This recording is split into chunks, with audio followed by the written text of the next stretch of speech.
Tragedy and Hope, A History of the World in Our Time, by Carroll Quigley. The Battle of Britain, July through October 1940. The collapse of France was one of the most astonishing events in European history. For weeks, or even months, millions of persons in all parts of the world were stunned, walking about in a painful fog. Equally important, although not recognized at the time, was the determination of Britain to go on fighting. Hitler, who had won a victory surpassing his expectations, could not end the war, and was left without plans for continuing it. He began to improvise such plans without adequate information, to make them good and without adequate preparations for carrying them out. If Germany had concentrated on building submarines, the newly acquired U-boat bases in Norway, in the Low Countries, and in France might have made it possible to blockade Britain into surrender. But Hitler rejected this plan. Instead, he ordered an invasion of Britain, Operation Sea Lion, a project in which no German, not even Hitler himself, had much confidence. At the same time, Britain's refusal to make peace revealed to the full the inadequacies of the French armistice. Hitler sought to remedy these by a project to capture Gibraltar, Operation Felix. Sea Lion and Felix required Hitler's active attention from July to November 1940. In the first half of December, Hitler put Sea Lion and Felix aside and replaced them with two new projects.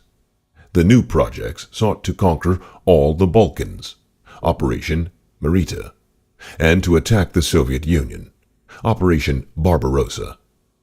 These went into operation in April through June 1941. Hitler's change of plans in December 1940 was a consequence of four influences. 1. It was, by that time, clear that Sea Lion could not be carried out. 2. Franco's refusal to cooperate had made Felix impractical. 3. Mussolini's foolish attempts to conquer Egypt and Greece had opened a hornet's nest in the eastern Mediterranean. And 4. There was growing tension, much of it in Hitler's own mind, between Germany and the Soviet Union. Operation Sea Lion was beyond Germany's strength, but no one saw this at the time. It required, as a first necessity, air supremacy for the Luftwaffe over southern England. Following this, the invasion would require a large flotilla of invasion craft to carry men and supplies across a lengthy stretch of water and to assemble these forces in combat formation in England.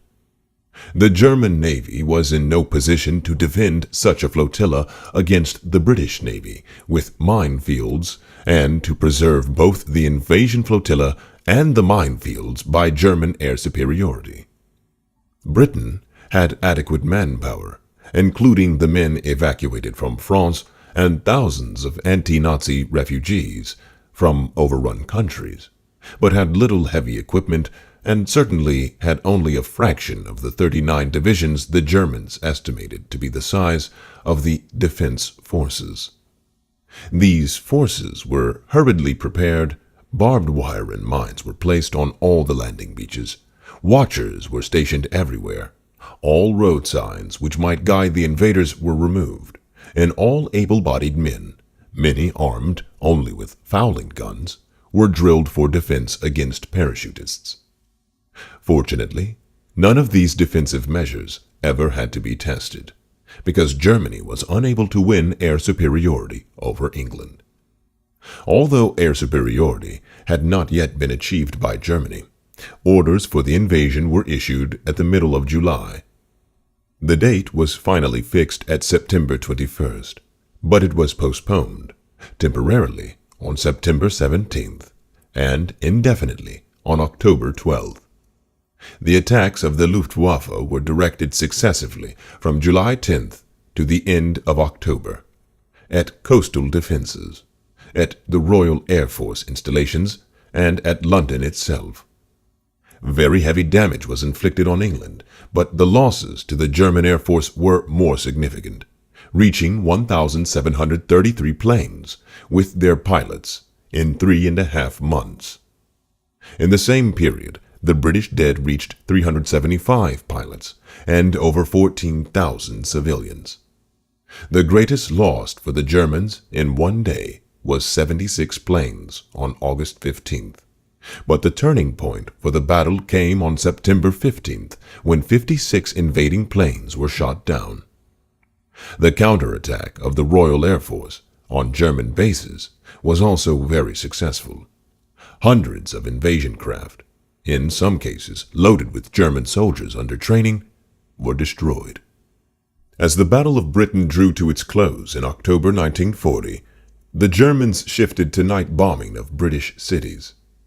This practice continued, night after night, with fearful destruction and great loss of life, until Hitler's attack on the Soviet Union in June 1941. During that time, millions of city dwellers, deprived of their sleep night after night, or crowded into ill-ventilated underground shelters, emerged each morning into scenes of conflagration and ruin to resume their daily work at the war effort. The calm courage and methodical devotion to duty of the average Englishman ended Hitler's sequence of diplomatic and military victories, and inflicted on Nazi Germany its first and decisive defeat. The successful defense of Britain, forcing Hitler to give up the project for invading England, was the turning point of the European war. Coming as the first year of war was ending, a year in which Hitler had achieved unprecedented conquests, it ended any possibility of a short war, and forced the Germans into a long struggle for which they had neither plans nor resources. The defenders were victorious in the Battle of Britain for 6 chief reasons. 1. The indomitable spirit of the English people put surrender out of the question. 2. British planes were equal in numbers and superior in quality to the German planes. 3. British pilots were of better quality and with better fighting spirit. 4. The British operational organization was far superior. 5. Fighting over their own land, British pilots could usually be saved by parachuting. And 6. British scientific inventions were far ahead of those of Germany. This 6th point is of vital significance. Radar was used in scientific experiments in Britain as early as 1924. Adapted for defense against air attack in 1935, a chain of radar stations had been laid out in 1937 and begun continuous operation in April 1939. Before war began in September, these stations could detect most aircraft at distances up to 100 miles. Eventually, a very elaborate centralized system could report on all enemy planes over or near Britain. After the fall of France, special night fighter planes with their own individual radar detectors with a 3-mile range were being provided. When they began to shoot down German bombers in total darkness in December 1940, the Luftwaffe did not know what was happening. By March 1940, effective radar aiming devices were being attached to anti-aircraft guns on the ground. These increased the effectiveness of such guns in shooting down enemy bombers by 5-fold. These new devices were so helpful that over 100 bombers were shot down by night fighters in the winter of 1940 to 1941, and an equal number by radar anti-aircraft guns. Science was also applied to the British night bombing raids on Germany, but at a much later date. In 1940 and 1941, almost 45,000 tons of bombs were dropped on German targets, but 90% fell harmlessly in fields. In 1941, new navigational techniques using intersecting radio beams from 3 stations in England were used to provide greater accuracy in navigation for more planes. Using this method, Britain launched a 1,000-bomber raid on Cologne in May 1942. By the end of that year, an entirely new method was introduced. This had an accuracy of about 1 yard per mile of distance from base, and could place over half of the bombs dropped from 30,000 feet within 150 yards of the target at 250 miles distance. About the same time, early 1943, radar was adapted to allow bombers to see the target through night or clouds.